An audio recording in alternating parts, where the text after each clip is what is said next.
Rock and roll Chicago, rock and roll Chicago, my hometown. Well, I was born in the city, gonna rock the city, Chicago. Chicago rock and rollers are the best here around. Hey, this is Paul Martin And Ray the Roadie. for the Rock and Roll Chicago podcast. How's it going, Ray? I don't know. I'm having a little crisis. I see that. What's the problem? I don't know. I think I need some Xanax or something. Oh, boy. What kind of crisis is this? I think it's midlife. Oh, you're beyond midlife. Hey. Well, maybe a little bit. Maybe a little. Isn't midlife like 40 to 55, maybe? I guess, yeah. Okay. Yeah. This could be like pre-senior. It might be a senior moment. It could be a senior moment. Yes. I've been having more and more of those. Well, so the band we're talking to today is called Senior Moment. No, it's they're not. not. They're not. It's called the Psychotic. No, wait a minute. It's like it's Midlife Crisis. Midlife Crisis, of course it is. So they're from the south suburbs. The south suburbs. The south suburbs. Down there by the Jewels. By the Heights. By the Heights there in the Jewels. And over by there.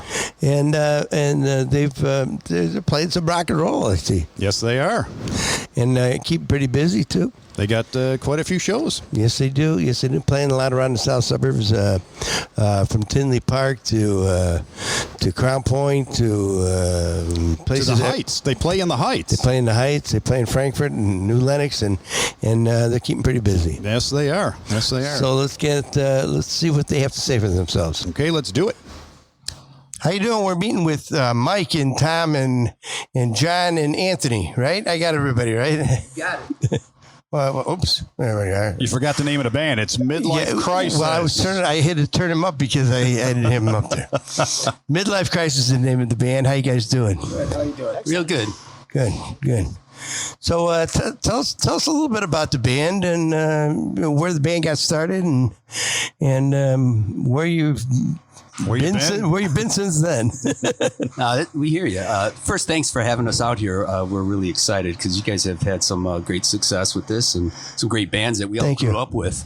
Yeah. So it was kind of cool listening to them. But we actually, I'll start it off. This is Tom, but I'll tell you that Mike chased me for quite a while to get together with him because he and I had played 15 years prior when we were in high school and kind of took a hiatus from it. But quite frankly, that goes back to 1999, and I'll let John and Mike tell you exactly what happened one night. This was a couple weeks before I got introduced to the band. And you play bass, right? I do. Okay. Yeah, It was a cold, stormy night. Yes, a dark, stormy, cold night. This is Mike, the drummer. We had been, John and I were part of our kids went to the same school together, and they had an Oktoberfest, and another member of the band was there. And the band was up on stage, and they asked the guitar player, one of the other fathers, to come up and play. And there was a friend of mine there, and he yelled out, "Hey, have Mike come up there and play." Well, like Tom said, I haven't played in a while. So I walked up to the stage, and this other father was already on stage, and he looked at me and he says, "Have you done this before?" and I was like, I was almost like taken aback by it. I said, "Yeah, a little bit. Yeah. I did a little bit. I can handle it." So we jammed with this band for a couple of songs, and when I came down, somebody said, "Hey, go see John. He's sitting right there. He's a great guitar player. Go see what he." So we walked over there, and that's when we started talking about getting together at my house in the basement, and the three of us got together, and I think the next year we played that same Oktoberfest like a warm-up band for the other band that was there. Oh, okay. And so what year was this? This was 1998. Yeah. Okay. Right. And then they, and so after that, they were like, and during that time between the first time that we had done this and 1999, I was after him, kind of touching bass back with him. Hey, come on, we need a bass player. That's because we were playing without a bass player. Without a bass player. Okay. That's how kooky it was.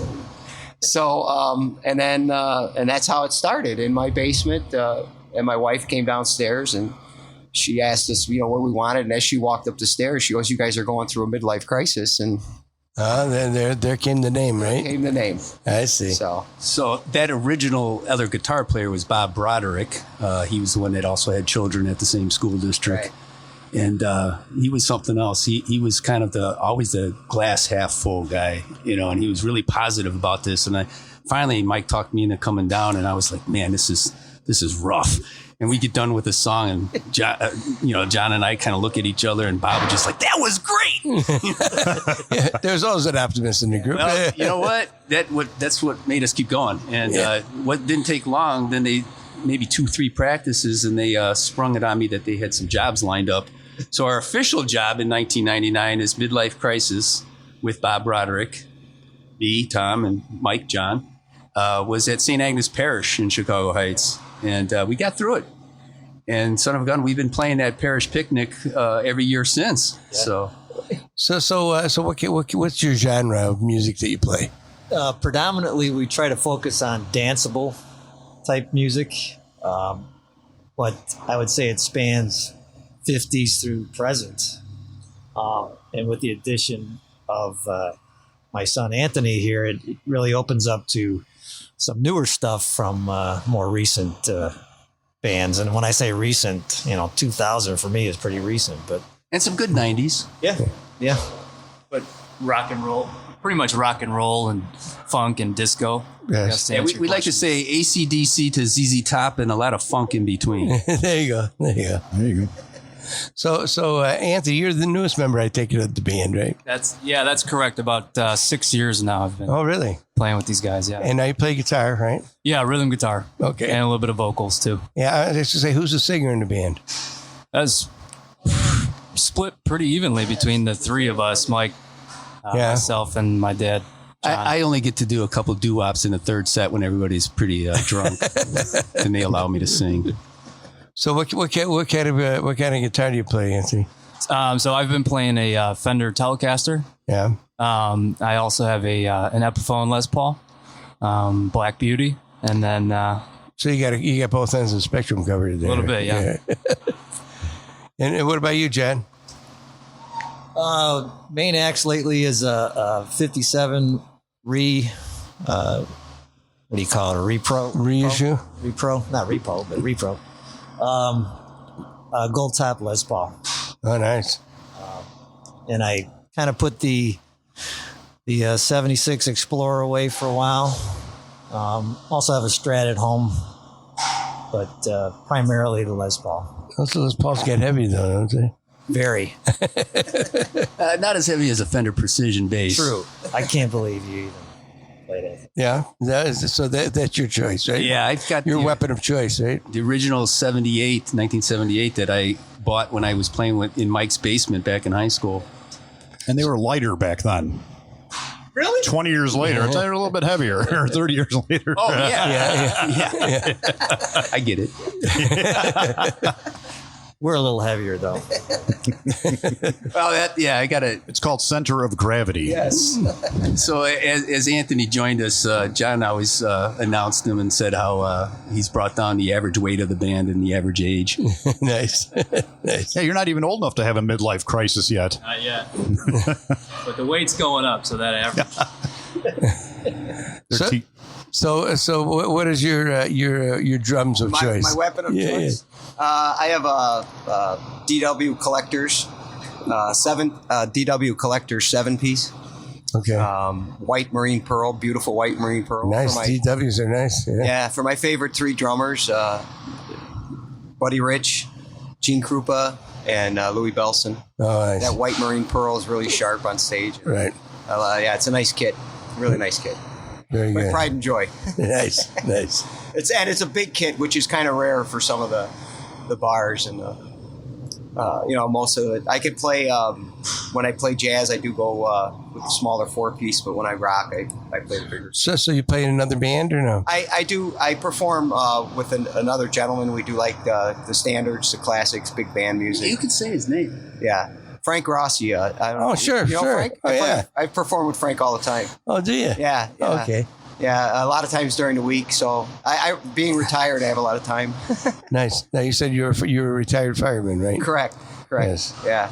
Very good. It was a great gig, and it allowed me to gig with the band on the weekends because of our schedule. So it's Nice. worked out good for me. Very nice. Very nice. So where did what's some of your history on when did you start playing? What turned you on to the drums or the guitar? Where'd that all come from? Well, the drums, I started playing when I was about 9 years old, and I just turned 59, so I've been playing for a little bit, and I was a huge Beatles fan. So I used to sit in my basement with my 1963 gold sparkle Slingerland 4-piece, which I wish I still had. Nice. Wow. With a gorgeous out of Niles, Slingerland out of Niles, Sure. Illinois. And I just used to play the Beatles music over and over and over again. And I think, one of the most underrated drummers of all time is Ringo Starr, because he was a make sense drummer. He had that great... when you think of like the song "In My Life," that great offbeat that fit that song perfectly. We were talking about that on a recent episode that Ringo was very, very underrated. He's like George Harrison's leads. Imagine the Beatles music without Ringo Starr and without George Harrison's leads. Right. Those perfect leads that fit or that. And if you listen to Tom Petty's breakdown, Right. Great song. listen to the drum beat in that song. Yeah. That's Ringo Starr's "In My Life," and the drummer will tell you he stole that from Ringo Oh, Starr. really? Yeah. So it's the exact same rhythm. Yeah. So he was one of my big influences, and then I became a more progressive listener. I was listening to Emerson, Lake and Palmer, Carl Palmer, Rush.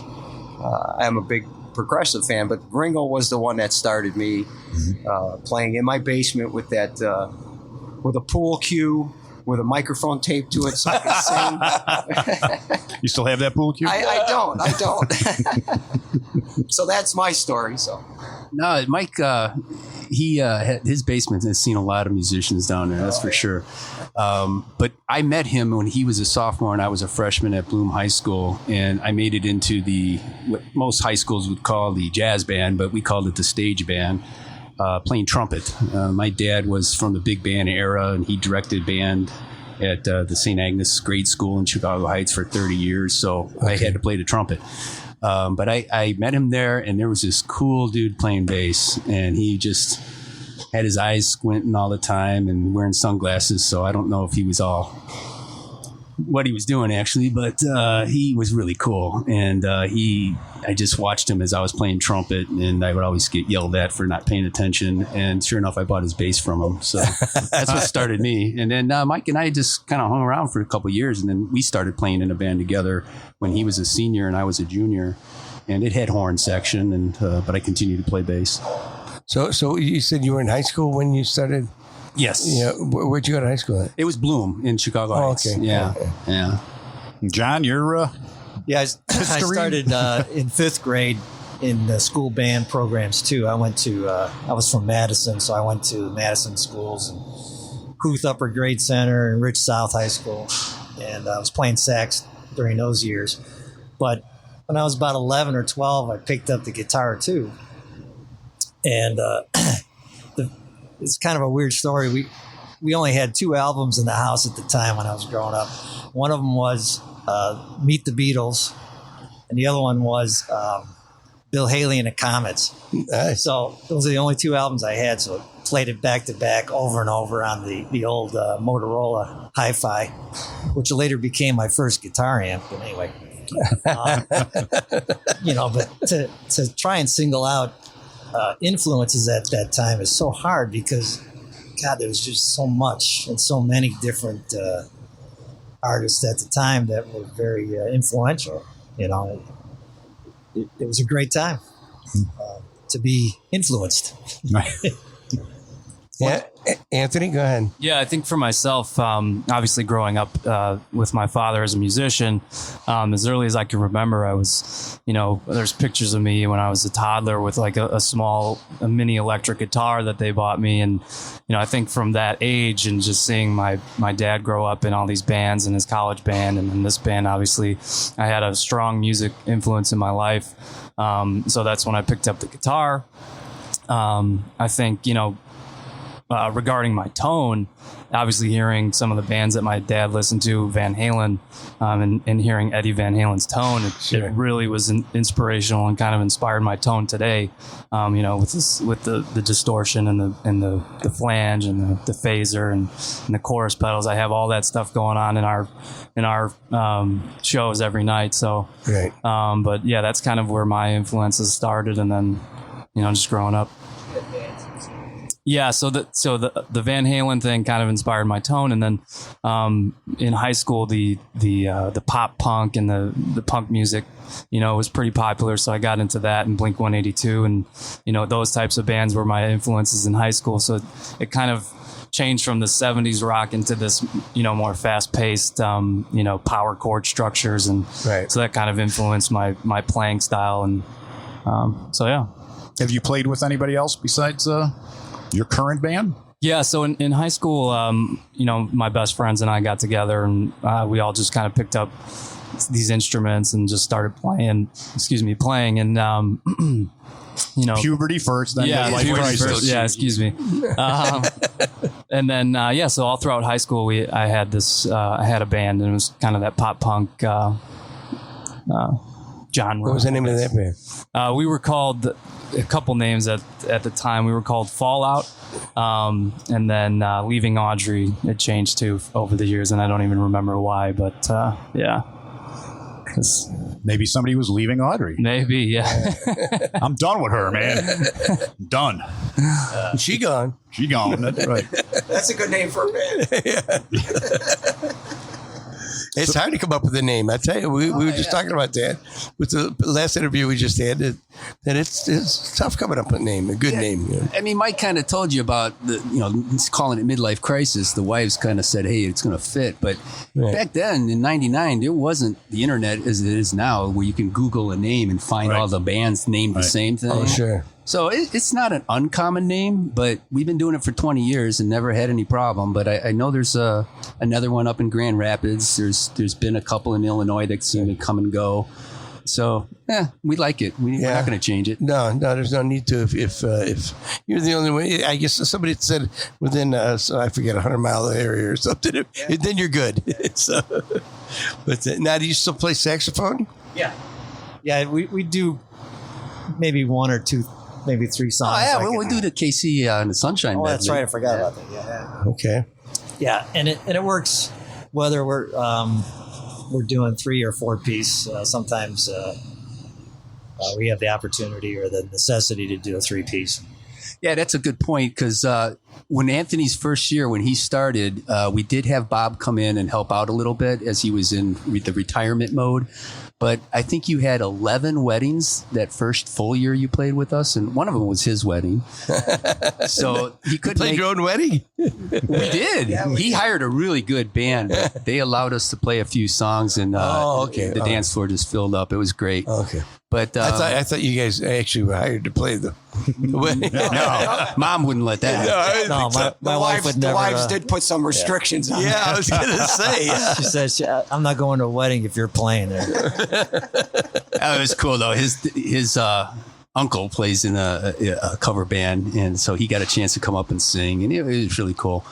But anyway, with him literally having 11 weddings, you can imagine most of Saturday's not available. So we did kind of force us to play as a 3-piece. But what really worked out well, we started doing an acoustic show, both with and without Anthony. And doing acoustic really forced us to get even tighter. And we've always been known to be a tight band. And I credit that for me and Mike. I mean, we've been playing with each other since high school. You guys are the foundation, right? We are. You got to start at the bottom and work your way up. That's right.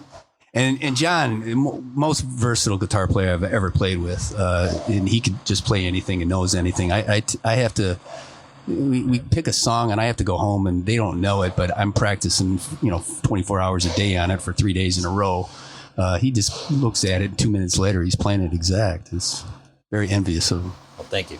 Now you said you played saxophone too? Or? No, I was trumpet. Oh, trumpet. Yeah. I'm sorry. It's kind of hard to do that and bass at the same time. Yeah. Although I will say, getting back to Anthony, so he has substituted for me a little bit to give my hands a break because I recently had some hand surgery. and he plays bass. And then we, on purpose, do a couple songs. Well, one in particular, where Mike comes out because he uses a headless microphone setup. Yeah. He comes out from behind the drums, and Anthony goes behind the drums. So Nice. mix it up a little bit. So it's nice. That's very cool. He plays a plethora of instruments. Yeah. It's a crossword puzzle word. Hey, there's a good name for a Another band right band, there. another band name. Yeah. Please welcome the Plethoras. And Anthony's had no actual formal music training. I tried to get him to take lessons, never take lessons. And then he ends up playing 3 different instruments and singing. Yeah, I don't play the other instruments very well, but I can function with the basic training I have. That's the one regret I do have, though, is not continuing the professional guitar training that I. So did you learn from your dad, or did I you? did, yeah. Or did you learn from YouTube? Well, that's what I'm starting to do now is learn from YouTube. Yeah. I'm trying to get better at guitar, even today, and that's what I'm resorting to. But I wish I had kept going with the training when I was younger. Yeah, and had the time to. Now, do you two read music? Or any of you read music? Oh yeah, yeah. It's still. Yeah, I taught when I played trumpet for all those years, so I knew the treble clef, and I taught myself the bass clef in high school when I started playing bass. And so when I first got together with these guys, Michael had mentioned the Beatles, so we did a lot of Beatles in the beginning. And Bob had this big thick book, and I literally read the bass lines as we were learning them. Yeah. The what? The fake book, they call it. The fake book? Yeah. But it was enough to teach me, and so. Anyway, but John does, and Mike actually he even learned. He plays the organ. He doesn't bring that up, but he actually taught himself how to play the organ too. Really?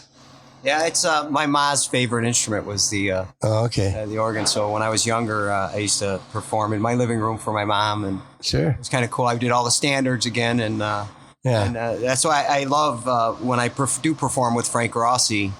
It brings back all those memories of my mom with the keyboard. And Frank is one of the greatest accordionists. Oh, yeah. He's one of the top in the country, actually. He's really fantastic. He's a great entertainer, too. Oh, my gosh. Yeah. I look at him sometimes and go, how do you remember all these people's names? I just smile and shake my head, and he knows everybody's backstory. It's fantastic. Yeah. I follow Frank on Facebook. So. Yeah. So then you've seen me. Oh, yeah. Yeah, I said, I think I know that guy. I love it. I try to stay open to all kind of music. That's why I love this band. We do such a wide range of music. And as a drummer, a lot of times I'm constantly looking at the audience where the guys are kind of moving around stage while I'm always facing forward. And sometimes I love the reaction of people in the crowd when we go from one song to the next, because we do a couple of mashups that are really long, and I love the effect that has on people when they turn and go, wow, these guys went from this genre to that genre, and whoa, how did they do that? Yeah. And that's what I love about the wide range of music that we do. Yeah, and we're 100% live. There's nothing tracking in the background or anything. But we do, like Mike said, do a lot of mashes. So we kind of play like a DJ and don't stop. Right. Our feeling is, a lot of bands go up there and talk in between songs, and you can't really hear what they're saying half the time at a club, and you don't pay attention to it anyway. Well, to me, that's live music 101 is to get up there and play at least 3 or 4 songs in a row. Don't tune. Right. Tap your snare drum. Yes. No, it works good. We did learn early on, though, that you got to keep the women dancing. I don't care if it's a big festival or if it's a bar. If the ladies are dancing, they hire you back. And we went from playing a lot of Steve Ray Vaughan because John does a great job at it. We did a lot of Beatles, as we mentioned, and other music that we're just not even playing anymore. But over 20 years plus, you go through a lot of songs.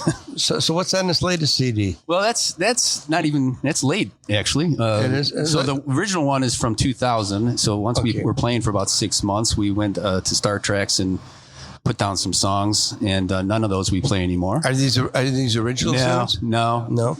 We have had a couple originals over the years, and we have played them live. Had about 4-year stint of playing it and just decided not to. We got good crowd reactions of it, but We didn't go beyond the 2 or 3 songs. Who did the writing? I did the writing myself, but it's hard to say. These guys really perfected the songs. Yeah. It was my lyrics, it was my rhythm, but I'm a bass player, so I wasn't out there doing the full blown scale of guitar chord progressions and all of that. So everybody contributed.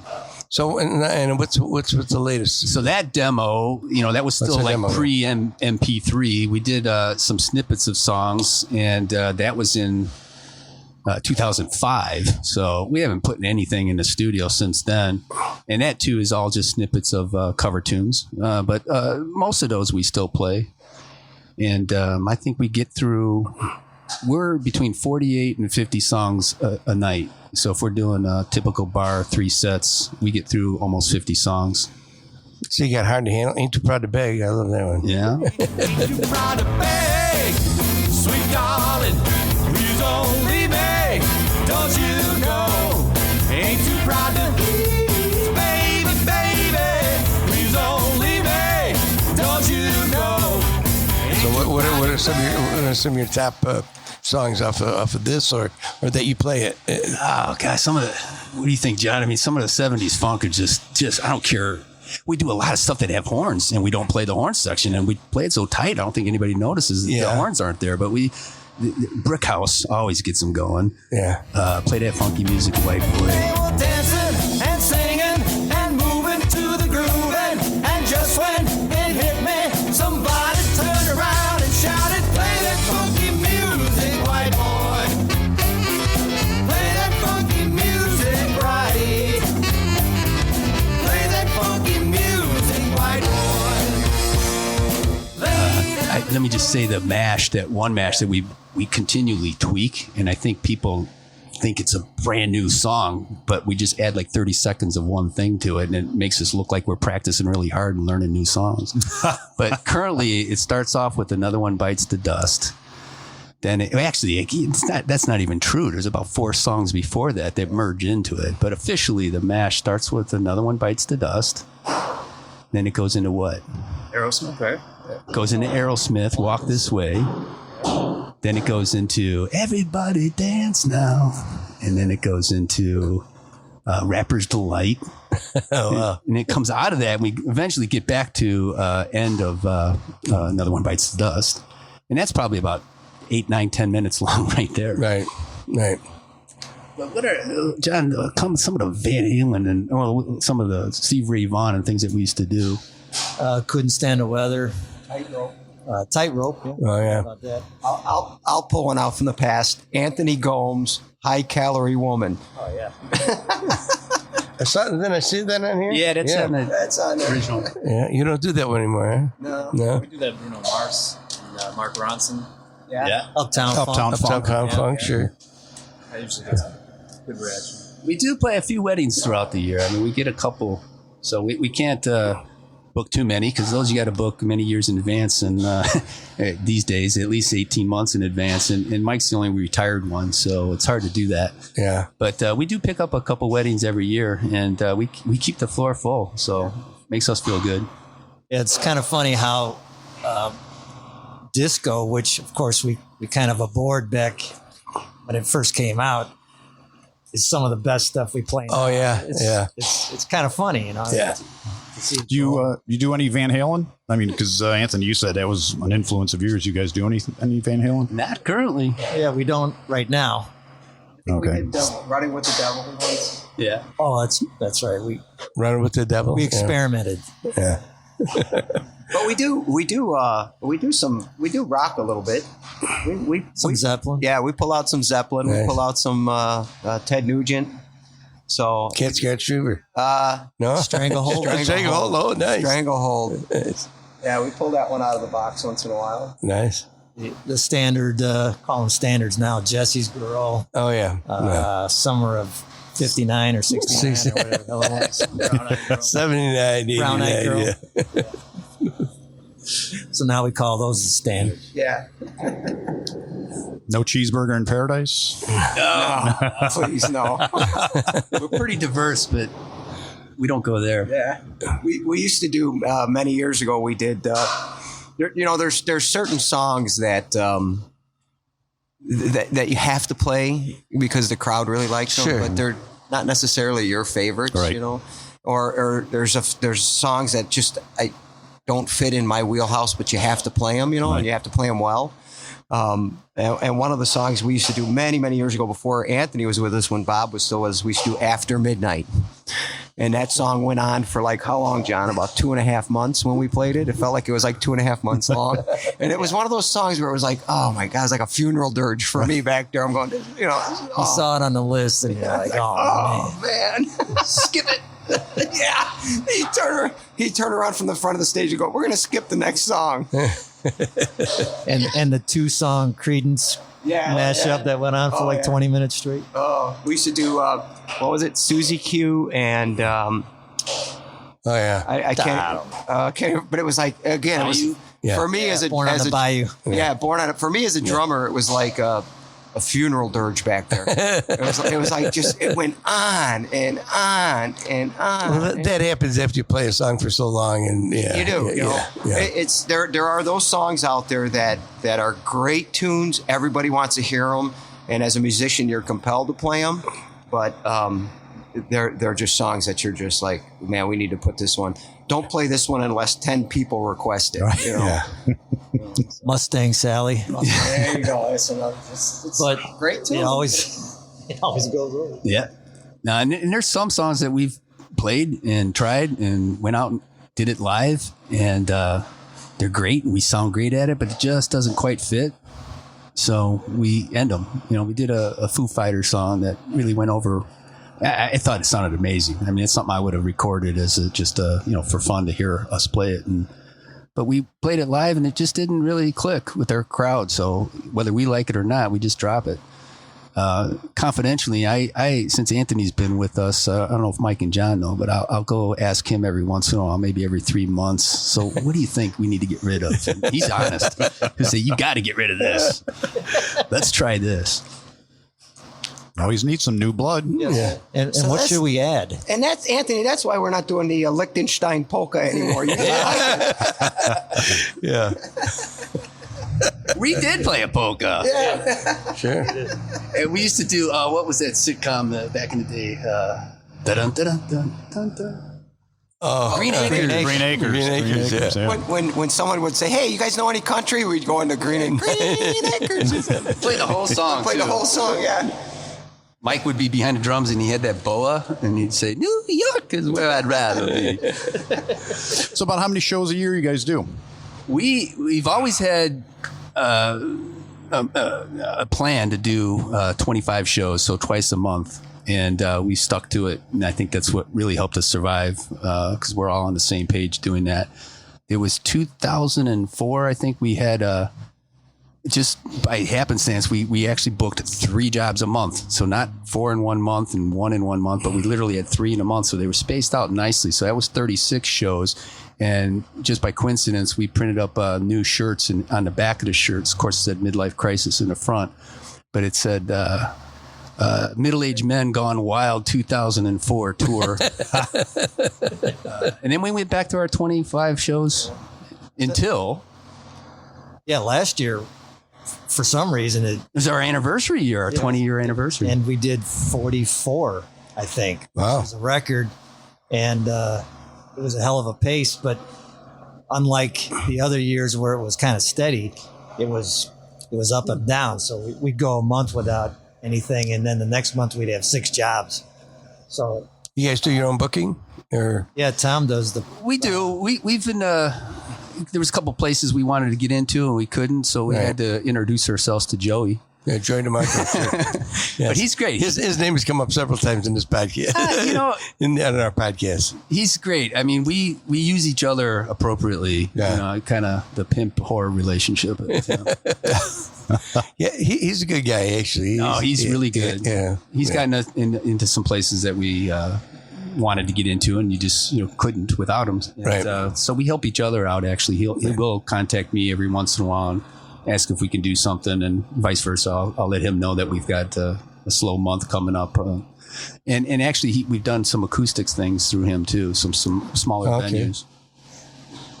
So now you told me that you recorded this CD in 2000 at my buddy Jeff Luce's studio, right? That's right. At Star Treks. Did you do this one, the second one there too? No, that was Axe.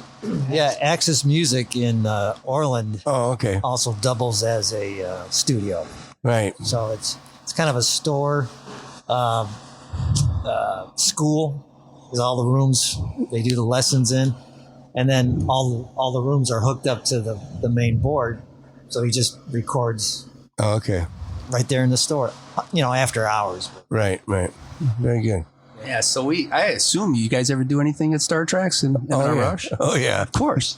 Oh, yeah. Yeah. So we actually, there was a Homewood Days back when, of course, that festival doesn't happen anymore, but we actually, we like to say we opened up for you, but we played the hour before you.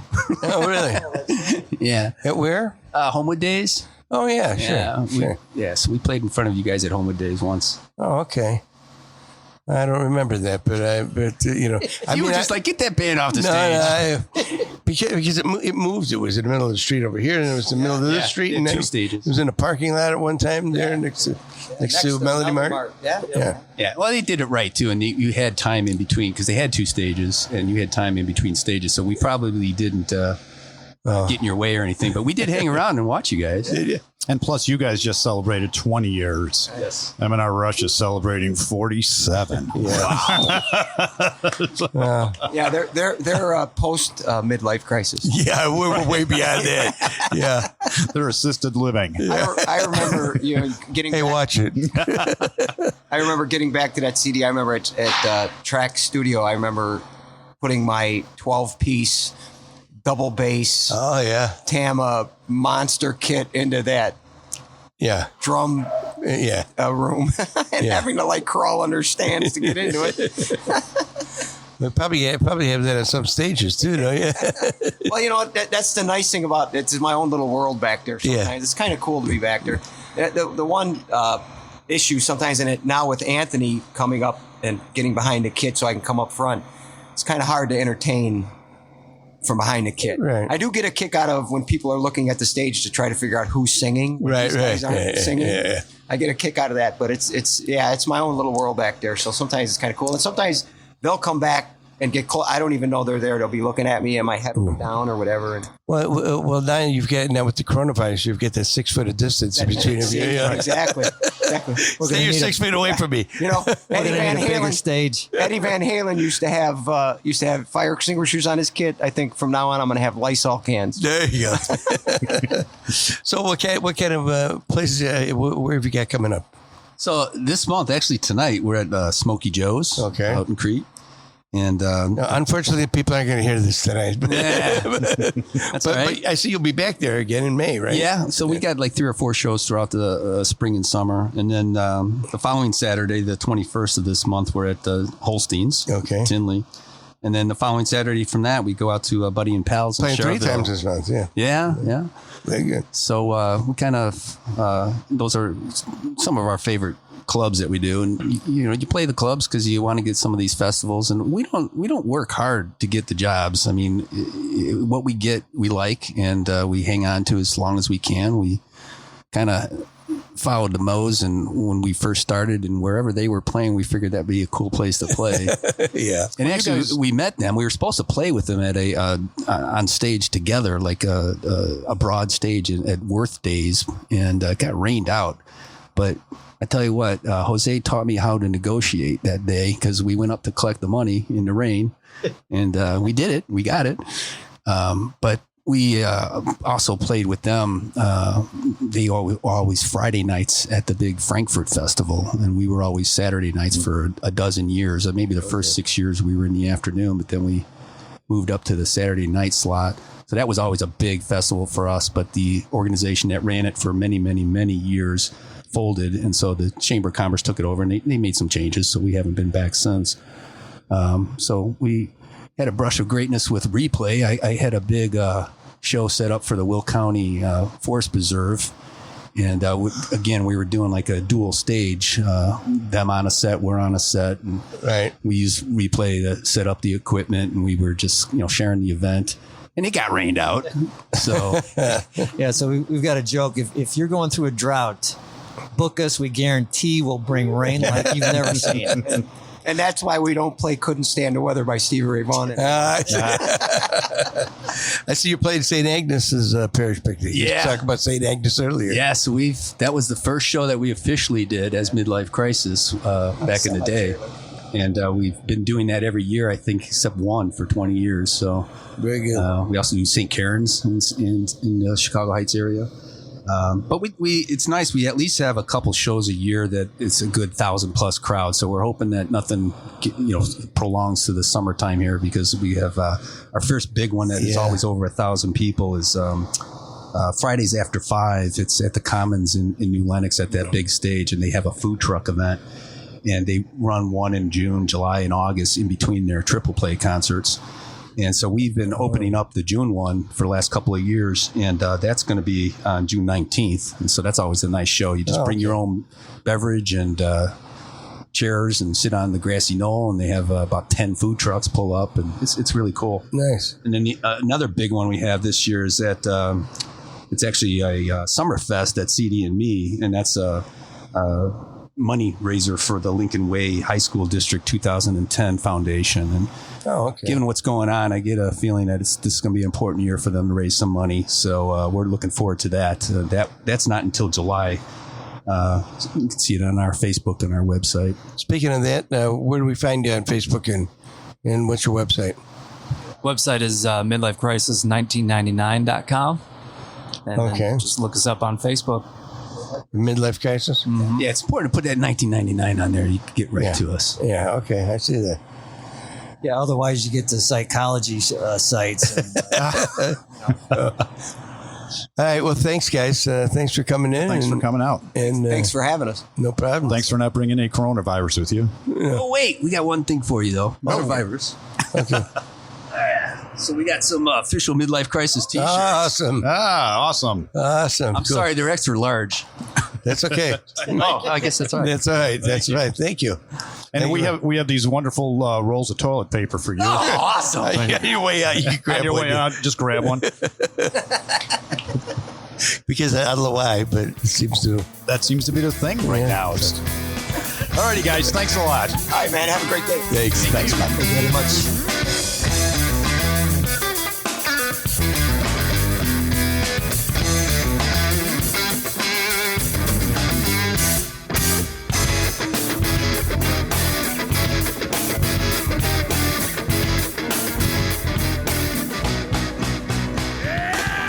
Okay, that was Mike and Tom and John and Anthony of Midlife Crisis. Of Midlife Crisis. That was, I'm feeling a lot better now after that interview. I think they've calmed my midlife crisis. You should start a band called Senior Moment, I think. See, look, we talk about, coming up with band names, and here we're coming up with them left and right. It's not that difficult. I guess it's not. The Senior Moments. Yes. Yeah, we could do like the assisted living places. Sure. Yeah, you go in there dressed like Grim Reapers. Grim Reapers, that'd be a good one. Yeah. I don't think you can do the senior places now. We can't even go visit them now. No, we can't because that damn coronavirus. Yes, well. You know what, though? Weren't you saying something about Mexico doesn't have any I haven't heard of one case in Mexico, and I think it's because of tequila. That could be the. So I've been drinking a lot of it lately. I'm going to start then. Maybe that'll help me with my midlife crisis. It might. It might. It might. So anyway, we talked with Midlife Crisis, and they've had some great stories and learning a little bit about the band. Yeah, they've been together, 20 years now, 21 years now, Yeah. And even got young Anthony there, who's the youngest member, who's also having a midlife crisis. I guess he is. But they've done a lot of shows over the years. Still doing a lot of shows throughout the south suburbs, like Frankfurt and Orland Park, into Indiana and Crete, and even they're down by the Heights there, over by the Jewels. Yes, they are. Yes, they are. Yeah. Well, thanks for listening, everybody. Make sure and check us out on the Road to Rock Radio every Monday night at roadtorock.org. is the museum. Is the museum, yes. RoadToRockRadio.net is the radio station. Catch us at 6 p.m. on Monday night. Okay, and thank you to the Illinois Rock and Roll Museum for having us. Yes, thank you. I think I'm having a moment again. We better go. Okay. We'll see you next week. Thanks, folks.